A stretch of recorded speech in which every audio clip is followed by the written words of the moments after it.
tenho três, que ela tenha fé, perseverança e amor. Amor, quando eu digo amor ao próximo, amor à causa, amor e amor à própria vida, porque se você não se ama, você jamais ama nada nem ninguém, né? Então, fé, amor, perseverança e amor. Porque eu coloco dentro da perseverança e dentro do amor a caridade. Vem de fé, amor e caridade. Mas eu coloco perseverança, porque só se faz caridade quando você persevera, né? Então, assim, a palavra perseverante para mim ela é tudo. Porque obstáculos vão ter, dificuldade vai ter, fome vai ter, né? Como um dia eu ouvi de um vereador, ele disse, não vão brigar porque tem pobre para todo mundo, né? Tem miserável para todo mundo. Eu ouvi disso para um vereador uma vez. Então, assim, sempre vai ter pobre, porque sempre teve, né? E assim, tenha fé. Fé em Deus. Não estou falando de religião, seja qual for. Porque a fé é o esteio para a nossa sobrevivência. Acreditar é possível. Não é fácil, mas é possível. Então, assim, que as outras, ou a gente que está aqui, nunca percamos a fé, nunca deixamos de perseverar e nunca deixamos de amar. É isso.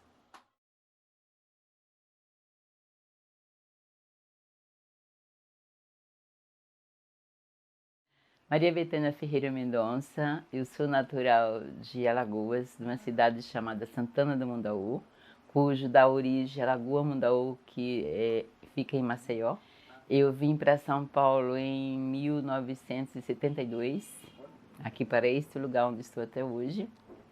O meu pai já havia vindo para cá, ele ficou um tempo aqui trabalhando, até que conseguiu, né, achou que era hora de buscar a família e foi nos buscar. E ele nos dizia assim, nós vamos morar numa favela.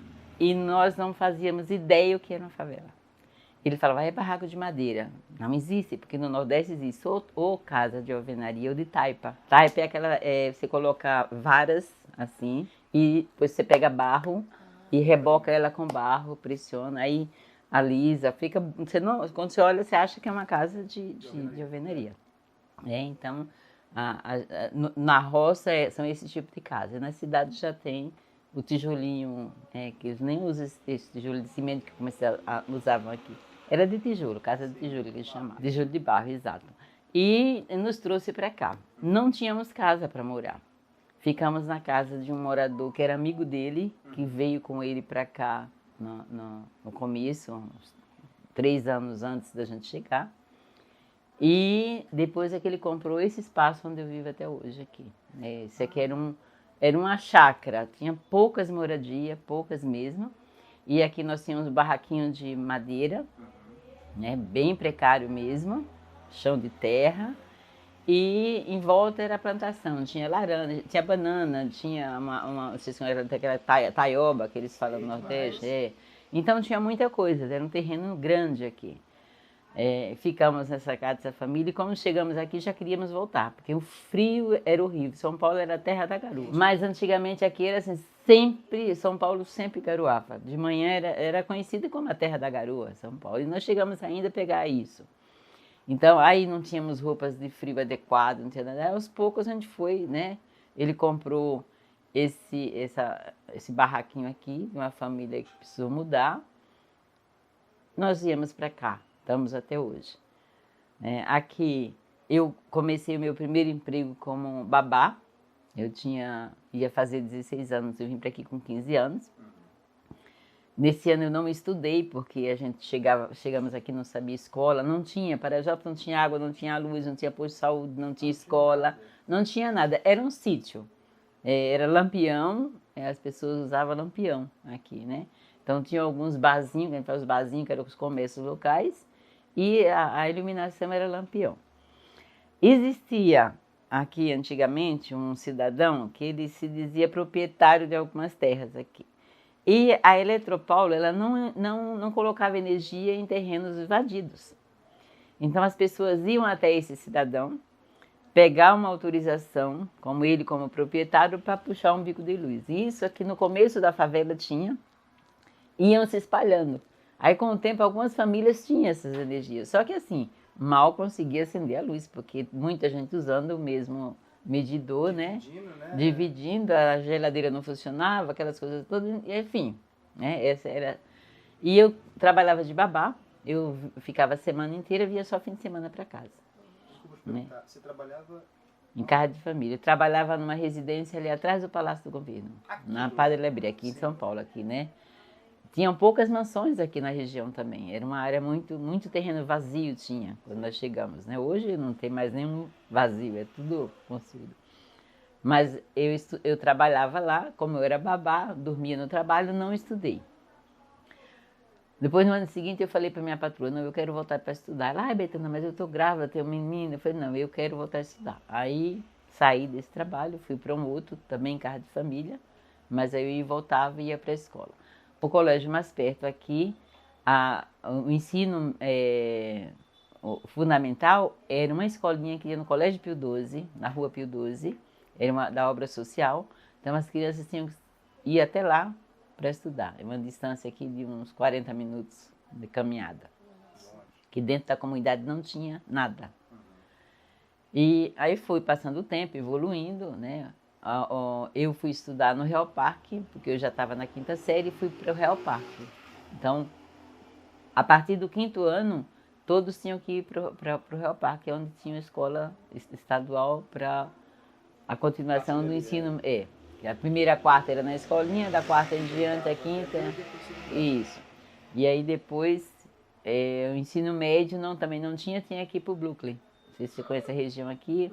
Era o Enio Foz, era o colégio mais próximo aqui para ensino médio. Para ensino médio.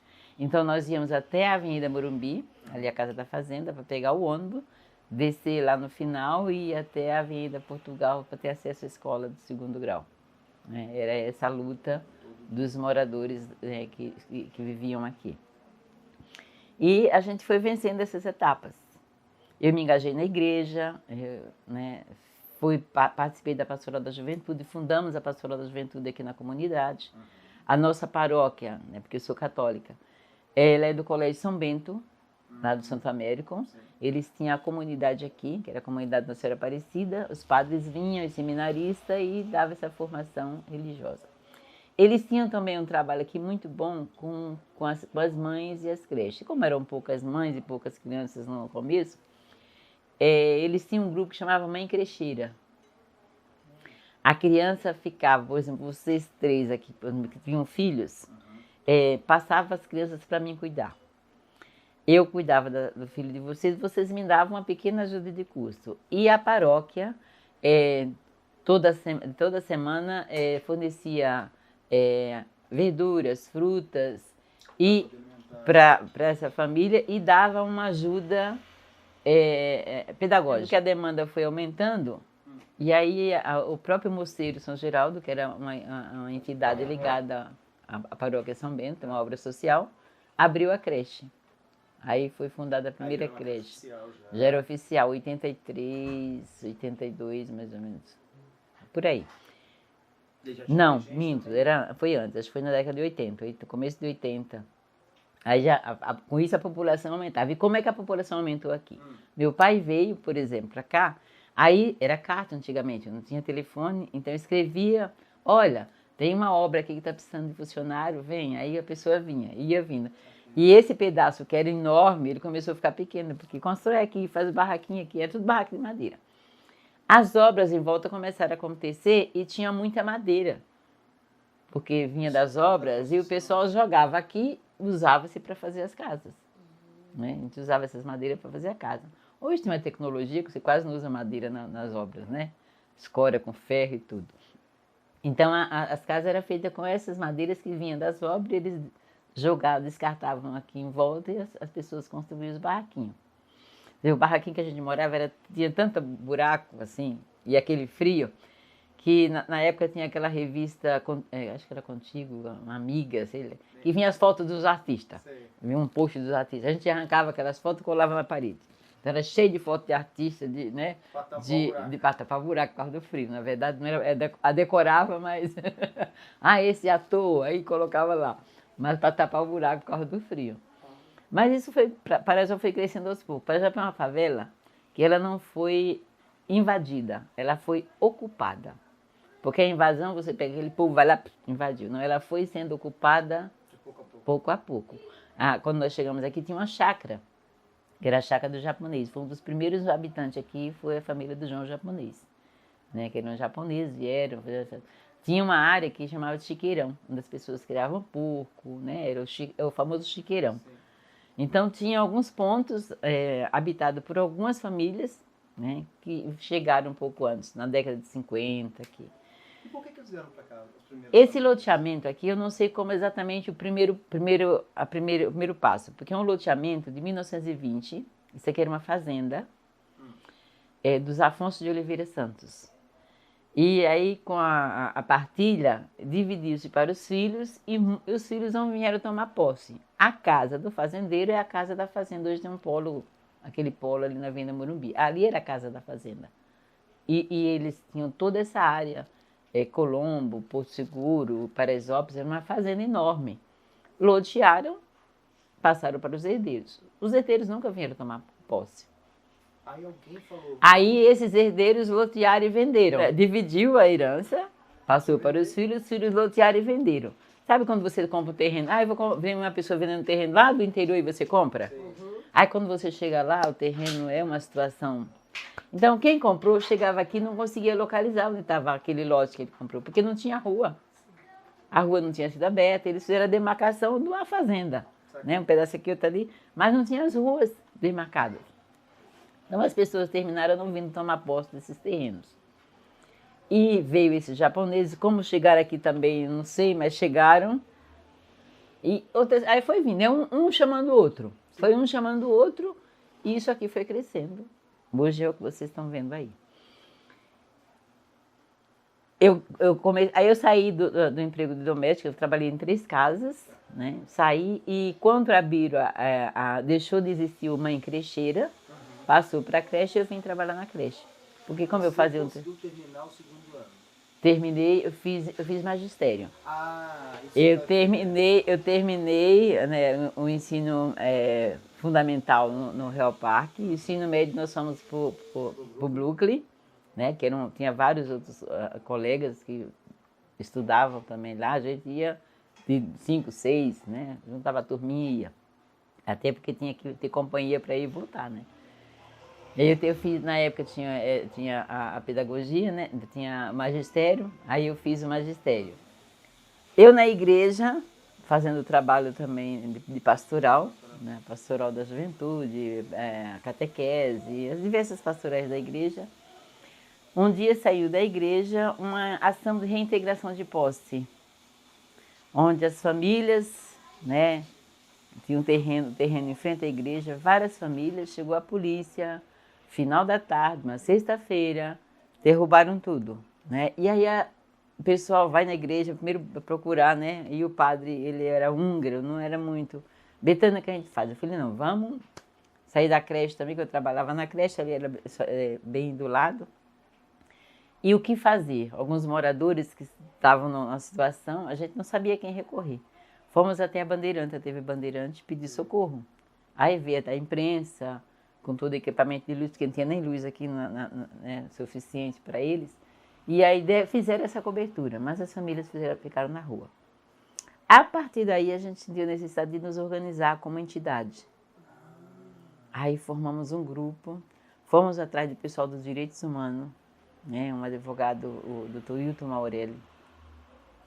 E aí teve um outro problema. Em frente à creche, as famílias também que moravam, esse terreno, inclusive, em frente à creche, foi onde começou os primeiros encontros da igreja aqui na comunidade, na casa de uma família que chamava Seu Antônio da Lenha. Por que chamava Seu Antônio? Católica. Por que chamava Seu Antônio da Lenha? Porque ele cortava as árvores, o pessoal chamava para cortar. Como aqui tinha muito mato também, então ele era o lenhador, né? E ele tinha um espaço grande na casa dele, ele cedia para os seminaristas, os padres, fazer os encontros. E umas famílias que tinham em frente também receberam uma ação de integração de posse. Só que isso veio com papel. Eles tinham que ocupar a área, porque aquela área ali era de uma empresa, e eles invadiram. Assim, uma história mirabolante que nunca foi real. Que nunca existiu empresa nenhuma, era uma área, era mato, as pessoas limparam e fizeram seus barraquinhos. Mas o posseiro, ou o sacana mesmo, queria se denominar dono dessa terra. Só que essas famílias, muitos trabalhavam com pessoas que eram advogados e tudo, e aí os advogados resolveram entrar na ação. Juntamos esse grupo para formar uma entidade. Então, nos organizamos, fizemos várias reuniões, fomos buscar estatutos de outras entidades para a gente ter como referência. Aí fomos atrás da CONAN, que era a Confederação Nacional das Associações de Moradores, e a CORAFASP, que era a Confederação das Favelas de São Paulo. Isso foi em 83 que começou essa luta. Aí nos organizamos, fizemos uma comissão e fomos buscar os direitos. Aí eu entro assim na minha questão política social, porque até então eu tinha política social da igreja. Entregava cesta, mas sempre voltado para a igreja. Eu comecei a participar do diretório lá, porque eu falei, a gente tem que se envolver, porque essa questão é uma questão, né? E nos orientaram. Não assinem qualquer documento que chegar, vocês não assinem, porque antes de ler, como fez essa família que assinou, eles assinaram as intimações quando chegava, porque eles achavam que nós éramos invasores e os proprietários que estavam ali querendo remover. Na verdade, eles também eram invasores, que eles queriam que a gente passasse a posse para eles. Nós tínhamos a posse. A gente mora aqui, nós temos a posse. Né? Eu moro aqui desde 72, eu tenho a posse.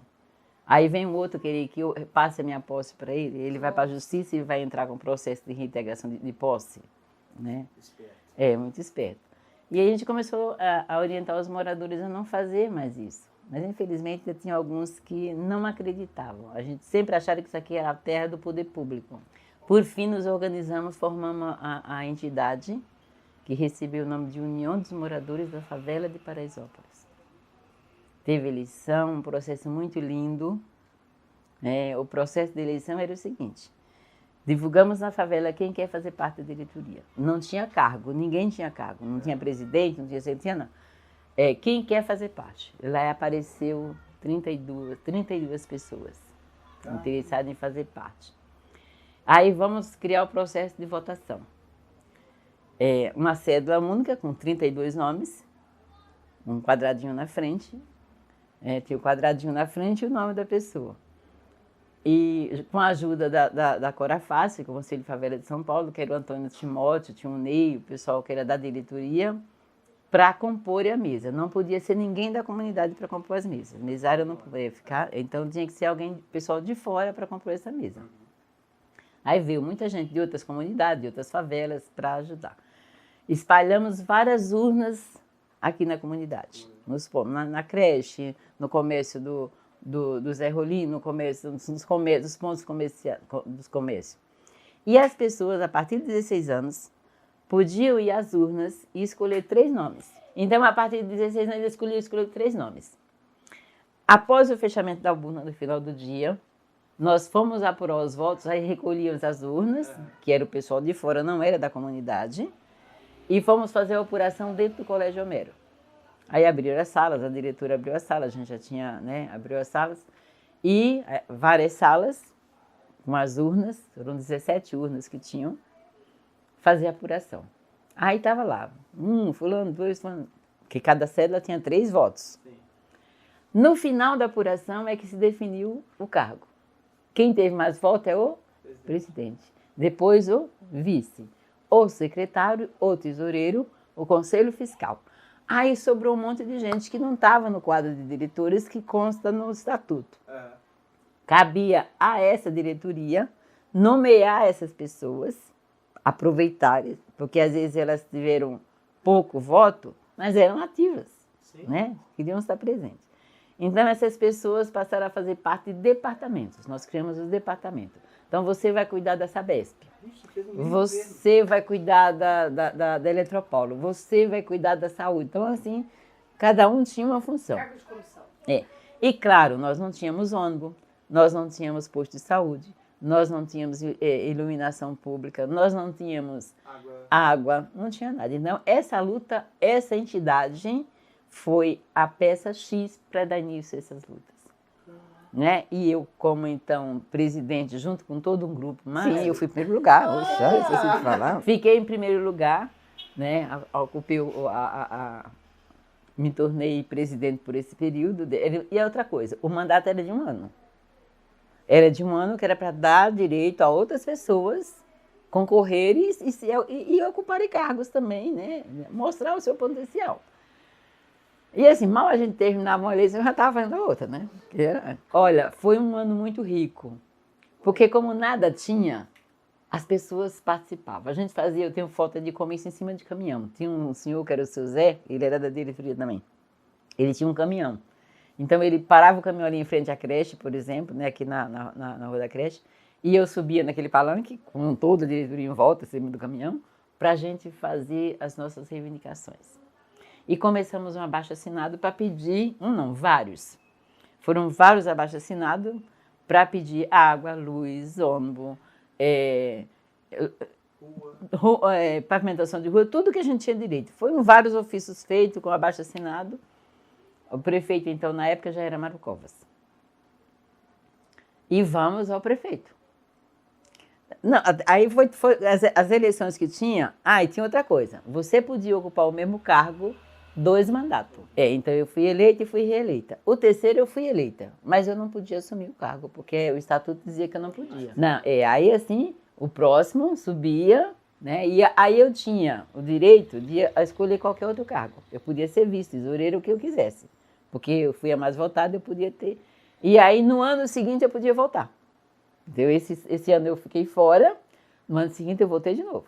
Por fim, ele recebeu as nossas demandas e se comprometeu junto à Sabesp que qualquer processo que viesse a acontecer, a prefeitura assumia. A Sabesp não tinha nada a ver. Só que a população tinha que ajudar. Acho que eu tinha uns 20 anos já, porque eu já votava. Acho que eu tinha, porque eu já tinha 19 para 20 anos. Nunca. Por quê? E até hoje. Porque eu acho que, assim, quando você nasce com um dom para servir, você não tem que ter o poder. Você tem que ter a graça de saber compartilhar. Não foi assim, não.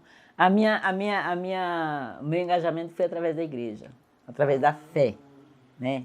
Eu participava das reuniões de pastoral e aí a gente foi criando essa política cristã de ajudar o próximo, e isso eu me investi, de ajudar o próximo, né? E aí quando pintava uma dificuldade, a gente estava lá, E a gente continuou essa luta de buscar ônibus, aí veio a linha de ônibus, veio a Sabesp, veio a Eletropaulo.